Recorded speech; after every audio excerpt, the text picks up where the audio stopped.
अस्सलाम वालेकुम। पिछले हफ्ते एफबीआर ने अपना डेटा पोर्टल जो है वो अनवील किया और उसके मुताबिक तकरीबन 5 करोड़ 30 लाख पाकिस्तानियों का डेटा उन्होंने कलेक्ट कर लिया है। और ये कौन लोग हैं जिनका डाटा कलेक्ट किया गया और ये डेटा कौन सा डेटा है, कौन सी इन्फॉर्मेशन इनके पास है और इसको वो किस तरह से इस्तेमाल करेंगे और आप किस तरह से अफेक्ट हो सकते हैं, इसको लेके लोगों के जहनों में बहुत सारे सवालात थे। तो हमने कुछ क्वेश्चंस लिए आपके और उनका जवाब देने की कोशिश करेंगे। Starting with the obvious question कि ये डेटा इनके पास है क्या। आपको पता होगा, आप जो भी चीज़ें परचेज़ करते हैं, जो आपकी जो भी आपकी एक्टिविटीज़ हैं वो कहीं ना कहीं डॉक्यूमेंट होती है। मिसाल तौर पे आप कि जो मोबाइल नंबर्स हैं और जो आप फ़ोन ख़रीदते हैं उसका डेटा पीटीए के पास होता है। एग्जैक्टली अगर आपने कोई महंगा फ़ोन लिया था, पीटीए को मालूम है कि आपने 40,000 वाला फ़ोन ख़रीदा था।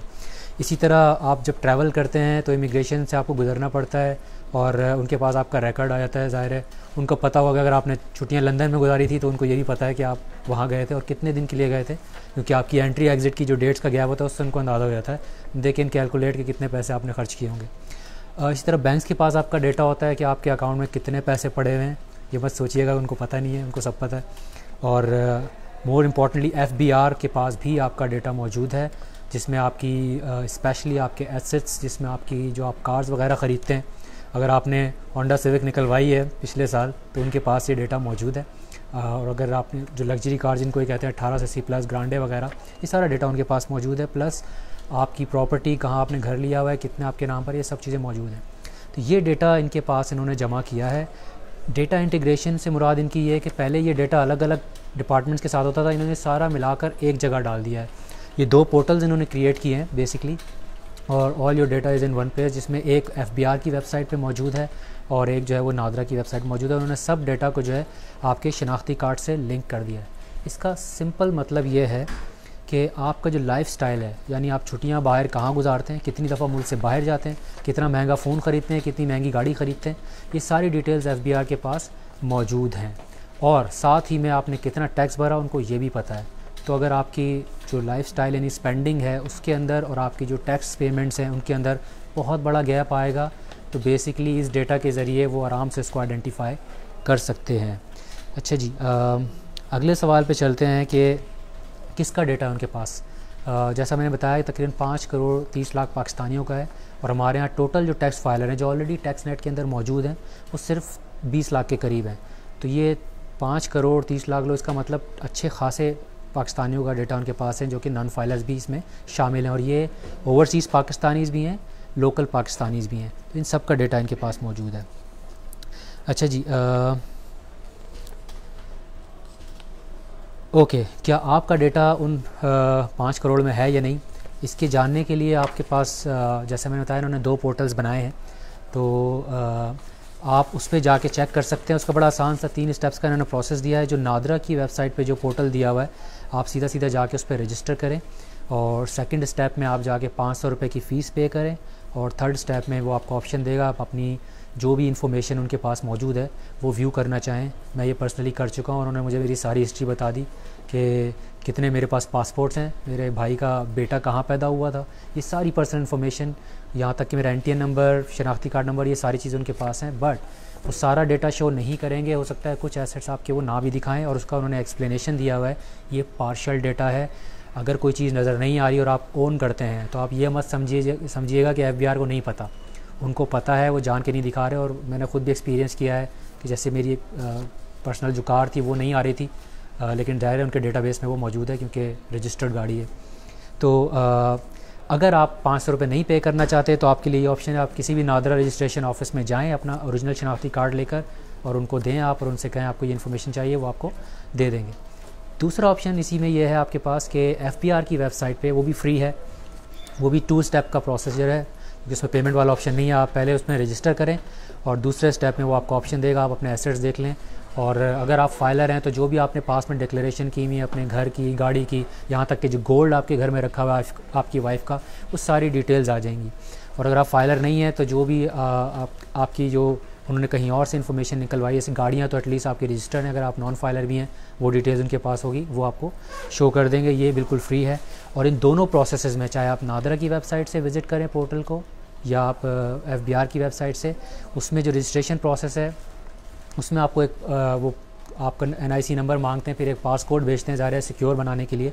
उस पास कोड को हासिल करने के लिए आपको ऑनलाइन ऑप्शन दिया जाएगा, वरना आप एक SMS कर सकते हैं 9966 पे अपना शनाख्ती कार्ड नंबर, और आप जब भेजेंगे वो आपको कोड देंगे और आपकी सिक्योरिटी के लिए आपको अगले 2 मिनट में, और in case of online 10 minute में वो कोड एंटर करना होगा, आपकी रजिस्ट्रेशन हो जाएगी।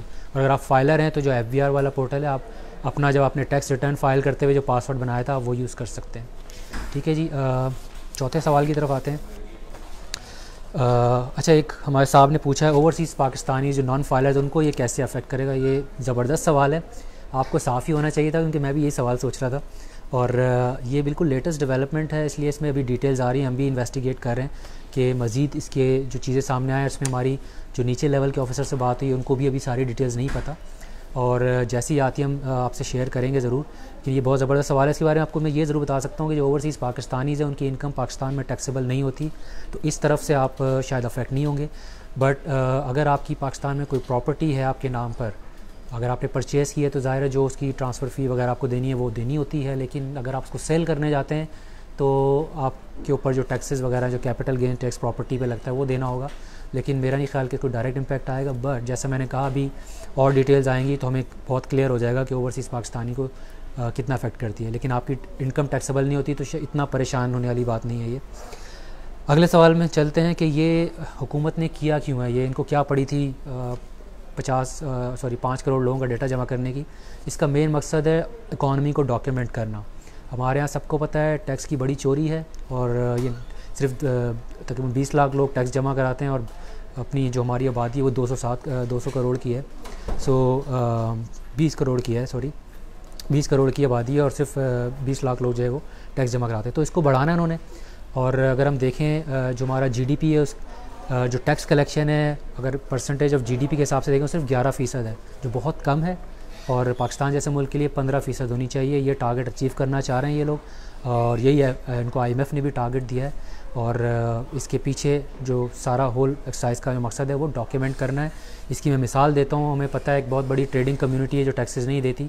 एक तरह से वो अपनी सेल्स को कम डिक्लेयर करते हैं, जो आप चीज़ें ख़रीदते हैं उस पर तो आपसे सेल्स टैक्स ले लेते हैं, लेकिन हुकूमत को पूरा पास ऑन नहीं करते क्योंकि वो सेल को कम शो करते हैं। तो एक तरफ वहाँ डंडी लगाते हैं, दूसरी तरफ अपनी इनकम भी कम शो करते हैं और प्रॉफिट कम शो करते हैं। इसी तरह जो उस पर इनकम टैक्स देते हैं वो भी कम देते हैं। यानी अगर 30% टैक्स उनका है कॉर्पोरेट सेक्टर का अपनी इनकम के ऊपर, तो वो 10 लाख की अगर उनकी इनकम है जिस पे 3 लाख रुपए बनना चाहिए, तो उसको वो 5 लाख दिखा के 1.5 लाख टैक्स देते हैं। तो इन चीज़ों को उन्होंने वो करना। और जैसे मैंने शुरू में बताया, ये सारा डाटा उनके पास है। आपकी पूरी लाइफस्टाइल की उन्होंने प्रोफाइल बना लेनी है कि आपने कौन सा महंगा मोबाइल ख़रीदा है, कौन सी महंगी कार ख़रीदी है, मुल्क से बाहर कितनी बार जाते हैं। ये सारी चीज़ों से उनको ये पता चल जाएगा कि आपका जो लाइफस्टाइल है वो बहुत लग्जरी है।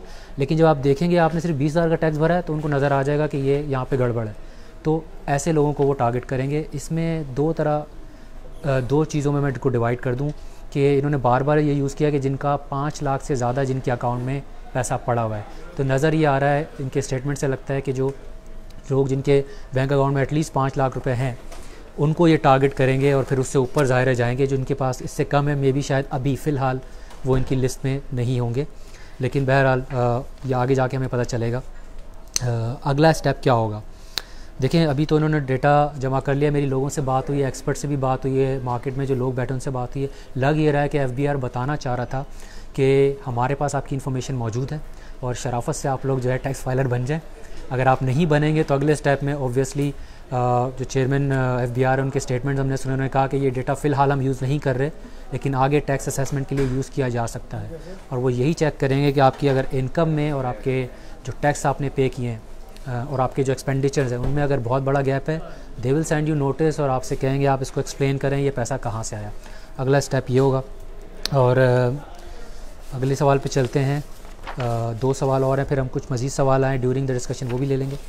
इसमें लोगों ने कंसर्न्स शो किए हैं प्राइवेसी का, क्योंकि कोई नहीं चाहता उसकी जो प्राइवेट इन्फॉर्मेशन है वो पर्सनल इन्फॉर्मेशन हो या फाइनेंशियल इन्फॉर्मेशन हो कि बैंक में कितने पैसे पड़े हैं, कौन सा बिज़नेस है और कहाँ ट्रैवल करने जाता है। ऑब्वियसली इंसान को अपनी प्राइवेसी प्यारी होती है, वो नहीं चाहते कि ये पता चले। तो उसके वजह से कंसर्न वो किए। तो इस पर जो एक तो FBR ने इंश्योर किया कि आप सिर्फ अपना डेटा व्यू कर सकते हैं, किसी और का नहीं कर सकते। यहाँ तक कि अगर जो आपको वेरीफाई करना होगा अपना कोड जो आपको भेजेंगे आपके पर्सनल रजिस्टर्ड नंबर पे आएगा, और अगर आप 3 अटैम्प्ट्स में नहीं वेरीफाई कर पाए तो अकाउंट ब्लॉक हो जाएगा। तो एक तरह से ये सिक्योर किया उन्होंने। साथ ही में इन्होंने ये कहा है कि ये डेटा जो है सिर्फ एफबीआर के पास सेंट्रलाइज प्लेस पे रहेगा, इन्होंने रीजनल ऑफिस के साथ भी शेयर नहीं किया। और ये बात चेयरमैन साहब ने कही है। साथ ही में आ जाते हैं सिक्योरिटी की तरफ। इसमें जो कंसर्न्स हैं, मेरी इंफॉर्मेशन सिक्योरिटी एक्सपर्ट से बात हुई है कि ये जो पहले आपका डेटा, जैसे मैंने शुरू में बताया कि कुछ बैंक के पास था, कुछ एफबीआर के पास था, कुछ पीटीए टेलीकॉम ऑपरेटर के पास था, इमिग्रेशन सर्विस के पास, अब ये सारा डेटा एक जगह पे मौजूद है। तो हैकर्स के लिए तो ये गोल्ड माइन है, बिल्कुल प्राइम टारगेट है। तो इस पर जो एक्सपर्ट्स हैं वो कहते हैं कि अगर इन्होंने जो एक इस तरह की ऐप की जो डेवलपमेंट की, सिक्योर डेवलपमेंट की साइकिल होती है, अगर उससे गुजरा है तो ठीक है, लेकिन अगर उससे नहीं गुजरा और इंडिपेंडेंट इसकी टेस्टिंग नहीं की गई है तो ये बहुत बड़ा रिस्क है, क्योंकि एक जगह पे सारा डेटा है, जिसके हाथ लग गया वो इसको यूज़ कर सकता है फ्रॉड के लिए, आपको फाइनेंशियली नुकसान पहुंचा सकता है। अच्छा जी, ये प्रोग्राम के दौरान 2 सवाल और आए हमारे पास। How can I get filer for overseas.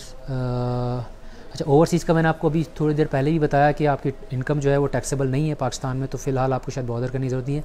और क्योंकि ये भी बिल्कुल रीसेंट डेवलपमेंट है, मज़ीद हम डिटेल जानने की कोशिश कर रहे हैं। जैसे ही आती है हम आपसे शेयर करेंगे और कोशिश करेंगे, अगर मिल गई तो हम आपको अपने कमेंट्स में जो है वो जवाब देके बताएंगे। अच्छा जी, मिनिमम प्रॉपर्टी पे कितना टैक्स लगा ये ऑफ द कफ मुझे याद नहीं, बिकॉज इन्होंने भी रिवाइज़ किया बजट में। ये आपको कमेंट सेक्शन में हम जवाब दे देंगे इसका। और वो जी, बाहर से जब कोई रेमिटेंस भेजते हैं तो उस पर कोई टैक्स है ना जी? बाहर से रेमिटेंस भेजने पे कोई टैक्स नहीं है। यहाँ तक कि जो पाकिस्तान में बैठ के भी जो आईटी सर्विसेज एक्सपोर्ट करते हैं, फ्रीलांसर वगैरह, उनकी इनकम पे भी कोई टैक्स नहीं है। थैंक यू सो मच आपके सवालों के लिए। और जो 1-2 सवाल मैं अभी आपको फ़ौरन जवाब नहीं दे सका हूँ because of life thing, because मैं नहीं चाह रहा कि गलत चीज़ बता दूँ, तो मैं देख कर आपको जो है कॉमेंट सेक्शन में इसके जवाब दे दूँगा।